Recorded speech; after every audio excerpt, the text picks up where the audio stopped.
In a poor southern town, a 14-year-old black boy unexpectedly comes across a white billionaire collapsed in the dirt after a venomous snake bite.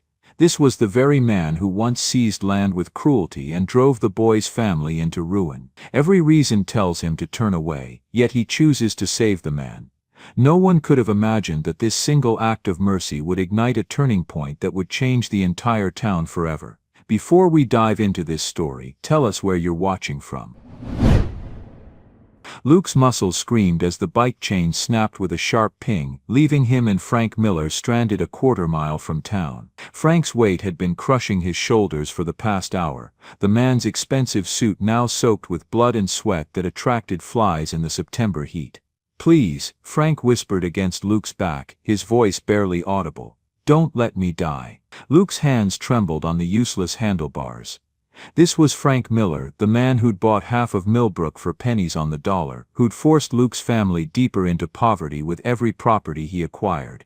Luke's mother was working 16-hour days now, her tips barely covering their rent since Miller's project had driven away so many customers. Every rational thought in Luke's head screamed at him to leave this man here to die. Frank Miller had shown them no mercy, why should Luke show him any? But as Frank's breathing grew more labored, Luke heard his father's voice as clearly as if Samuel Carter was standing right beside him. His father, who'd carried wounded soldiers through Vietnamese jungles without asking if they were good men or bad men. His father, who'd come home from war to work construction jobs that barely paid enough to survive, but who'd never complained about life's unfairness. "Son," Samuel had told him countless times, "the day you decide who deserves help and who doesn't, that's the day you stop being the man I raised you to be.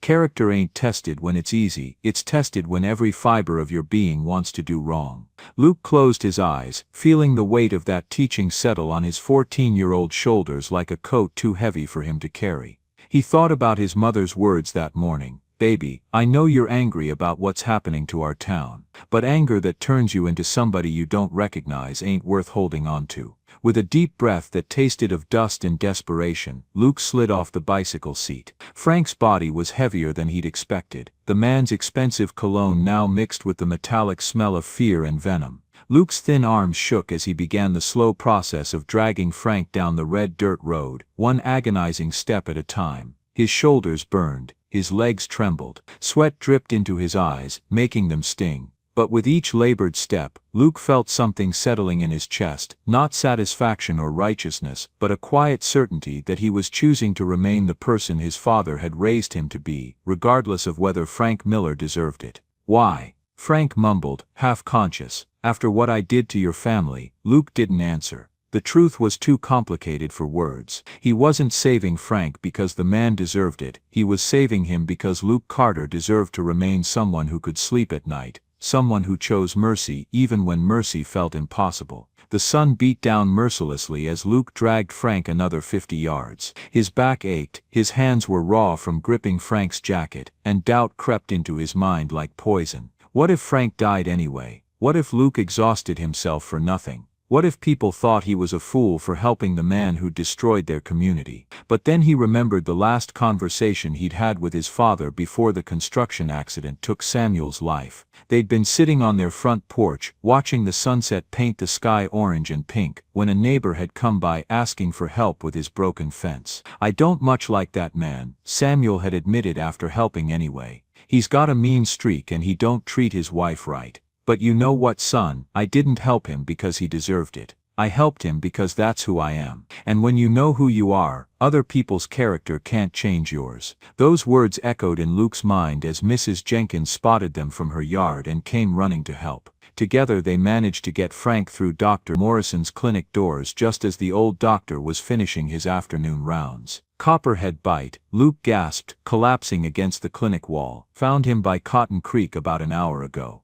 "Doctor." Morrison took one look at Frank's gray pallor and swollen leg, then began barking orders to Mrs. Jenkins. As they carried Frank inside, Luke remained on the clinic steps, finally allowing himself to feel the full weight of what he'd just done. He'd saved the life of the man destroying his town. He'd chosen grace over justice, mercy over revenge. And sitting there in the late afternoon heat, watching his own hands shake from exhaustion, Luke realized that this moment would define him for the rest of his life, not because of what Frank Miller might become, but because of who Luke Carter had chosen to remain. His father would be proud, his mother would understand. And for a 14-year-old boy, carrying the weight of his family's uncertain future, that was enough to know he'd made the right choice, even if the world never thanked him for it. 3 days later, Luke still hadn't left Frank Miller's bedside. Dr. Morrison had moved a chair into the room specifically for him, understanding without words that this vigil was about more than medical necessity. Luke sat there through the long hours of Frank's unconsciousness, working on homework while listening to the steady beep of machines monitoring the life he'd fought so hard to save. The clinic smelled like antiseptic and old coffee, but Luke had grown accustomed to it. He'd grown accustomed to watching Frank's chest rise and fall, to checking the bandages around his swollen leg, to the way the businessman's face looked smaller and more human, without the arrogant confidence that had defined him during his previous visits to Millbrook. Luke's mother brought meals from the diner, lukewarm soup and day-old bread that she couldn't afford to give away but did anyway. She never asked why her son insisted on staying. Martha Carter understood her boy well enough to know that this wasn't about Frank Miller at all. This was about Luke proving to himself that he could live up to the values his father had instilled in him, even when those values demanded impossible sacrifices. Through the clinic walls, Luke could hear fragments of conversations that painted a picture of his community's continued suffering. Mrs. Rodriguez crying on the phone about her children's struggles in their new school. Mr. Washington discussing the foreclosure auction of his family's farm equipment. Each voice was a reminder of the destruction Frank Miller had brought to their town, and Luke found himself wrestling with complicated emotions that seemed too large for his 14-year-old heart to contain. On Tuesday evening, as Luke was dozing in his chair after another long day of waiting, Frank's eyes fluttered open for the first time since Dr. Morrison had pumped him full of anti-venom. The businessman looked around the small room with confusion, his gaze finally settling on Luke's face with an expression that mixed surprise with something that might have been shame. "You stayed," Frank said, his voice hoarse from days of unconsciousness. Luke set down the algebra homework he'd been struggling with, and studied the man who'd caused his family so much pain. Frank looked vulnerable in his hospital gown, smaller somehow than the confident figure who'd stepped out of that black limousine. But Luke reminded himself that appearance could be deceiving. A wounded snake was still dangerous. Somebody had to watch over you, Luke said simply. Why? The question came out as barely more than a whisper. After everything I've done to this place, to your family, why would you care whether I lived or died? Luke considered the question, trying to find words for feelings he didn't fully understand himself. The truth was that somewhere during these 3 days of watching over Frank, his anger had transformed into something more complicated. Not forgiveness, that would take much longer, but a recognition that the man lying in this bed was more than just the sum of his destructive actions. "My mama works double shifts now because of what you did," Luke said, his voice steady despite the emotion behind it. "Our rent's past due. Half my friends' families have had to move away. You know what she told me when I said I wanted to stay here and watch you?" Frank shook his head weakly. "She said, 'Baby, that man nearly killed our town. But if we let him die on our watch, what does that make us?'" Luke leaned back in his chair, feeling older than his years. "So here I am." Frank closed his eyes, and Luke could see tears leaking from the corners. It was the first real emotion Luke had seen from the man, and it surprised him. Throughout all of Frank's business dealings in Millbrook, he'd maintained a cold professionalism that suggested he saw people as nothing more than obstacles to profit. But this vulnerability was different, raw and human in a way that made Luke's chest tighten with unexpected sympathy. "I destroyed everything," Frank whispered, his voice broken. "I came here seeing dollar signs and development opportunities, and I turned real people's lives into collateral damage." "Yeah," Luke said, his matter-of-fact tone carrying more weight than any accusation could have. You did. The simple acknowledgement seemed to hit Frank harder than anger would have. He turned his face toward the wall, his shoulders shaking with silent sobs that spoke of a man finally confronting the true cost of his choices. Luke watched this display of remorse with mixed feelings. Part of him felt satisfaction at seeing Frank's pain. It seemed like justice after months of watching his community suffer. But another part of him, the part shaped by his father's teachings about mercy and grace, felt something that might have been pity for a man who'd clearly lost his way, and was only now beginning to understand what he'd sacrificed in pursuit of profit. "Mr. Miller," Luke said softly, waiting until Frank looked at him again. "My daddy used to say that anybody could be decent when it was easy. He said the real test of a person was what they did when they had every reason to be cruel." Frank studied Luke's face with an intensity that made the boy uncomfortable. "Your father sounds like he was a wise man. He was the best man I ever knew," Luke replied, his voice carrying a quiet pride that spoke of deep love and loss. "He died 2 years ago in a construction accident, working a job that barely paid enough to keep us afloat. But he never let hardship turn him mean." "I'm sorry for your loss," Frank said, and Luke could hear genuine sympathy in his voice. "Thank you." Luke pulled out his homework again, signaling that the conversation was over for now. "You should rest. Dr. Morrison says you're not out of the woods yet." As Frank drifted back towards sleep, Luke found himself thinking about the complexity of human nature, how the same man who'd callously destroyed families could also show genuine remorse, how mercy could coexist with justice, and how his father's teachings about character were proving more complicated in practice than they'd seemed in theory. He'd chosen to save Frank Miller's life, and now he was watching that choice ripple outward in ways he couldn't have anticipated. The question that would haunt him in the days to come was whether he'd saved a man capable of redemption, or simply preserved a force of destruction for another day. Frank Miller's hands shook as he dialed his Chicago office, the phone feeling impossibly heavy as he prepared to dismantle 25 years of ruthless ambition. Through the clinic window, he watched Luke carefully organizing medical supplies with the same methodical precision the boy brought to everything else, a reminder of the values Frank had abandoned somewhere along his climb to wealth and power. The conversation with Jennifer lasted 18 minutes and ended with her hanging up in frustrated disbelief. Frank sat holding the dead phone, processing what he'd just done. In less than 20 minutes, he'd potentially destroyed his company, his reputation, and the financial empire he'd built through decades of treating people as expendable resources. The strange thing was that instead of panic, he felt relief, the first genuine relief he'd experienced in years. Frank's transformation hadn't been sudden or dramatic. It had begun 3 days earlier, watching Luke maintain his vigil with the quiet determination of someone fulfilling a sacred duty. The boy's presence had forced Frank to confront questions he'd spent his adult life avoiding. What kind of man destroys communities for profit?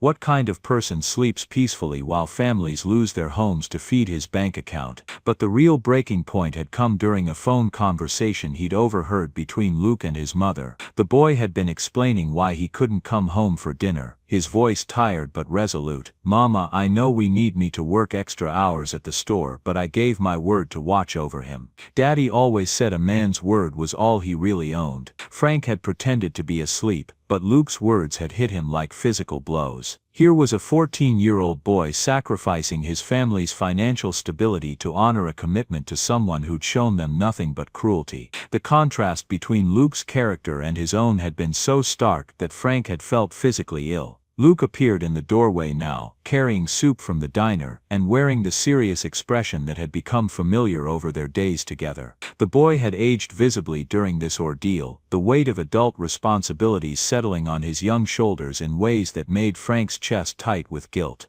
"Heard you making phone calls," Luke said, setting the soup on the bedside table with careful attention. Sounded important. Frank studied the boy's face, searching for judgment or satisfaction, but finding only patient curiosity. "I canceled the demolition, told them to halt the entire project." Luke's eyes widened slightly, the first crack in his composed facade that Frank had seen. "That's gonna cost you everything, isn't it?" "Probably." Frank's voice was steadier than he'd expected. "The board will likely fire me. Investors are threatening lawsuits. I'll probably lose the company, my reputation, everything I've worked for. Then why do it?" It was the question Frank had been asking himself for days, and the answer was both simple and impossibly complex. "Because a boy taught me that some things matter more than money." Because I finally understand that I've been measuring success by all the wrong standards. Luke sat down in his familiar chair, his expression thoughtful. Daddy used to say that money was just a tool, said the important thing was what you built with it and who you became while you were building. Frank felt tears threatening again. Another new experience for a man who trained himself to see emotion as weakness. I built nothing worth having, Luke.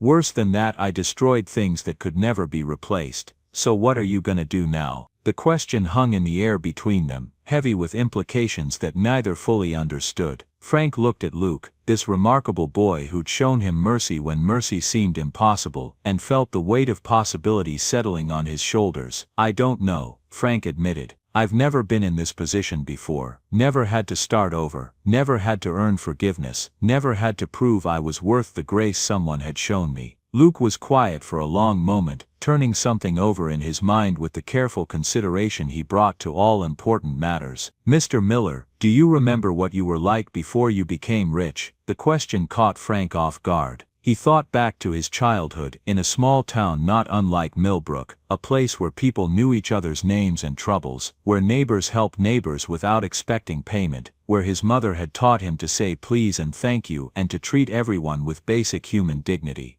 I was different then, Frank said slowly. Smaller maybe, but cleaner somehow. I cared about things that mattered. What happened to that person? Frank closed his eyes, remembering the gradual erosion of his values, how each compromise had seemed reasonable in isolation, how success had become an addiction that demanded increasingly high costs, how he'd learned to see people as either useful or expendable. I lost him somewhere along the way, Frank said, traded him for things that turned out not to matter at all. Luke nodded as if this made perfect sense to him. Well, maybe that's who you need to find again. Maybe that's what starting over really means. As evening approached and Luke prepared to finally go home for dinner with his mother, Frank found himself thinking about identity and redemption, and the possibility that it wasn't too late to become someone worth the faith this remarkable boy had placed in him. The future was terrifying in its uncertainty, but for the first time since he'd awakened in this clinic bed, Frank Miller felt like he was moving towards something worth having instead of just accumulating things he didn't need.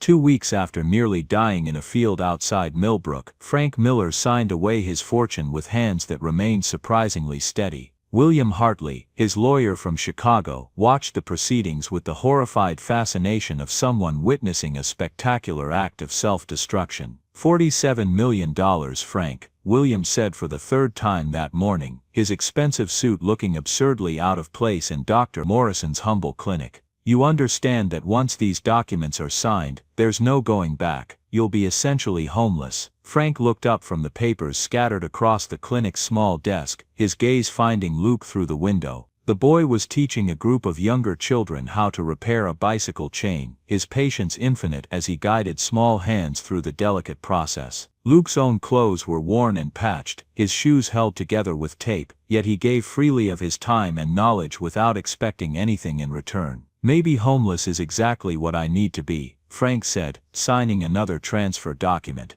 The legal proceedings took most of the day, phone calls to banks and government offices, each conversation another step in the systematic dismantling of everything Frank had spent his adult life building. Luke sat quietly in the corner throughout it all, working on homework but occasionally glancing up when William's objections became particularly heated. Frank found himself drawing strength from the boy's presence. Over the past 2 weeks, Luke had become his moral compass, a living reminder of what real character looked like. The boy's daily visits had revealed depths of wisdom that seemed impossible for someone so young, insights about forgiveness and duty, and the difference between justice and mercy that had slowly reshaped Frank's understanding of what it meant to be a decent human being. This is financial suicide, William muttered as Frank signed the dissolution papers for Miller Development Corporation. The board will crucify you, your reputation will be destroyed, you'll never work in development again.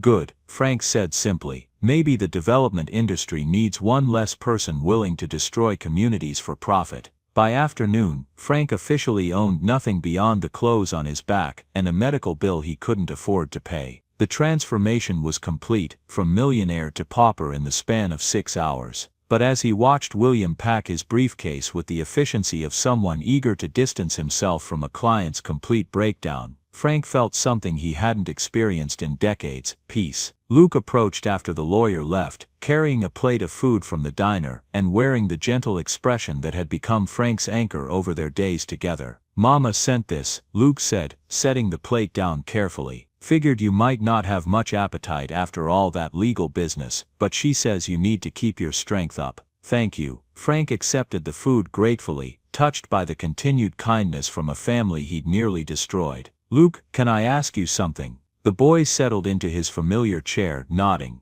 "When you made the decision to save my life, did you know it would lead to all this? The vigil, the conversations, watching me try to become someone worth saving?" Luke considered the question with his characteristic seriousness. "No, sir. When I found you in that field, I just knew I couldn't leave a person to die, no matter what they'd done. Everything else, that just happened because you turned out to be different than I expected." "Different how?" "Well, when you first came to town, you seemed like somebody who thought he was better than everyone else, like we were all just obstacles to whatever you wanted." Luke's voice was matter of fact, without accusation. "But these past weeks, watching you struggle with what you'd done, seeing you give up everything to try to make it right, I guess I realized you were just lost, not evil." Frank felt his throat tighten with emotion. "I was lost, Luke. I'd been lost for so long I'd forgotten what it felt like to know where I was going. And now," Frank looked around the small clinic room that had become his temporary home, then out the window at the town he'd nearly destroyed, but was now trying to help heal. "Now I think I'm starting to find my way. It's terrifying, giving up everything I thought defined me, but it's also freeing somehow." Luke smiled, that transforming expression that had become Frank's favorite sight in the world.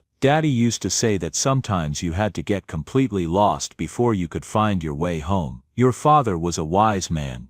"He was, and he'd have liked you, Mr. Miller, the person you're becoming, I mean." As evening approached and Luke prepared to go home to his mother, Frank found himself thinking about the strange mercy of a boy who'd seen potential for goodness in someone who'd given him every reason to expect the worst. Tomorrow would bring new challenges: figuring out where to live, how to survive without income, how to earn the forgiveness of a community he'd nearly destroyed. But tonight, sitting in this simple room with nothing to his name but the respect of a remarkable 14-year-old boy, Frank Miller felt like the richest man in the world. The Fellowship Hall of Millbrook Baptist Church had never held attention quite like this. Frank Miller stood at the front of the room, facing 43 people whose lives he'd systematically disrupted, holding a manila folder that contained his last chance at redemption. The weight of their collective gaze was heavier than any boardroom presentation he'd ever given. Luke sat in the front row beside his mother, his presence both comforting and challenging, a reminder of the standards Frank was trying to live up to, and the forgiveness he still wasn't sure he deserved.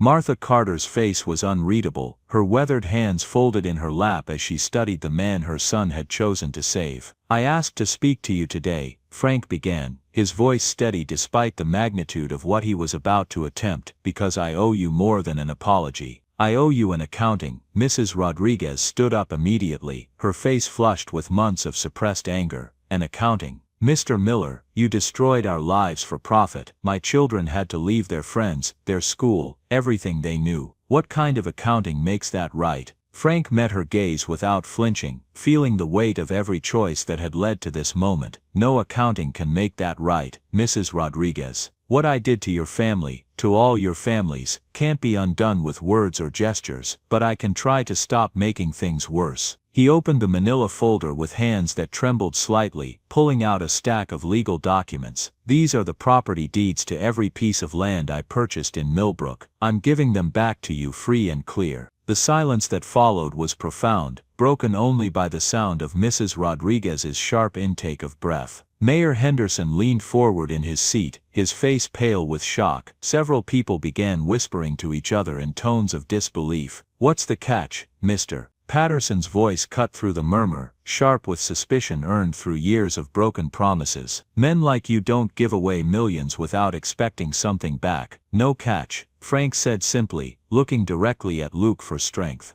"I'm doing this because a 14-year-old boy taught me something about character that 50 years of living hadn't managed to impart. Luke Carter had every reason to leave me to die in that field. Instead, he chose mercy. He showed me what real strength looks like." Frank began walking through the room, personally handing each family their property deed. Mrs. Rodriguez stared at hers as if it might disappear, tears streaming down her face as the reality sank in that her children could come home. Mr. Washington clutched his farm deed to his chest, his 68-year-old hands shaking as he held the paper that represented 3 generations of his family's work. But not everyone was ready for reconciliation. Mr. Patterson stood up abruptly and threw his deed on the floor, his face red with anger that had been building for months. "This is guilt money," he said loudly. "Some rich man's crisis of conscience doesn't undo the damage. My wife had a heart attack from the stress of losing our home. Your piece of paper won't bring back her health." Frank bent down and picked up the deed, setting it gently on a nearby table. The action cost him more than Mr. Patterson could know, not in pride, but in the recognition that some wounds cut too deep for any gesture to heal. "You're right," Frank said quietly, "this doesn't undo anything. Some of you will never forgive me, and you'd be justified.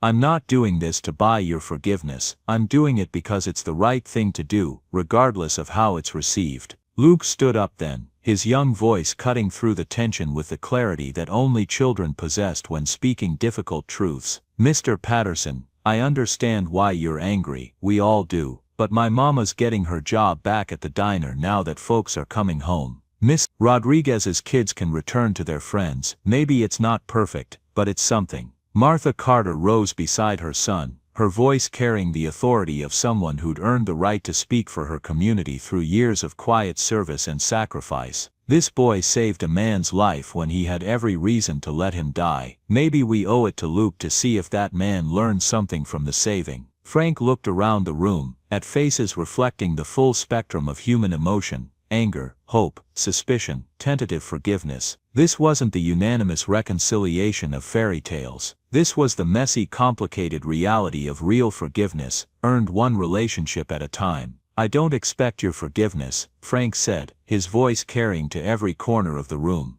"But if you'll let me, I'd like to earn my place here, not as the man who took everything away, but as someone learning what it means to be a neighbor." Mrs. Rodriguez approached him after the meeting, her deed clutched in both hands. "My children can really come home." "Yes, ma'am," Frank replied. She studied his face for a long moment, searching for some sign of deception. "This doesn't make us even, Mr. Miller, but it's a start." 6 months later, Frank Miller lived in a 2-room apartment above Henderson's Hardware, working construction jobs, and slowly rebuilding his understanding of what constituted a meaningful life. Some families had welcomed him cautiously, others still crossed the street when they saw him coming. He was learning that redemption wasn't a destination but a daily choice to do better than the day before. Luke still stopped by regularly, usually when Frank was repairing someone's fence or painting a porch for whatever they could afford to pay. They'd work in comfortable silence, 2 people who'd saved each other in ways that couldn't be measured in dollars or cents. It wasn't the life Frank had planned, but it was the life he'd learned to want. And when Martha Carter nodded to him after church, not warmly, but without hostility, Frank Miller felt something he'd never experienced in 50 years of accumulating wealth: the quiet satisfaction of knowing he was exactly where he belonged. Join us to share meaningful stories by hitting the like and subscribe buttons. Don't forget to turn on the notification bell to start your day with profound lessons and heartfelt empathy.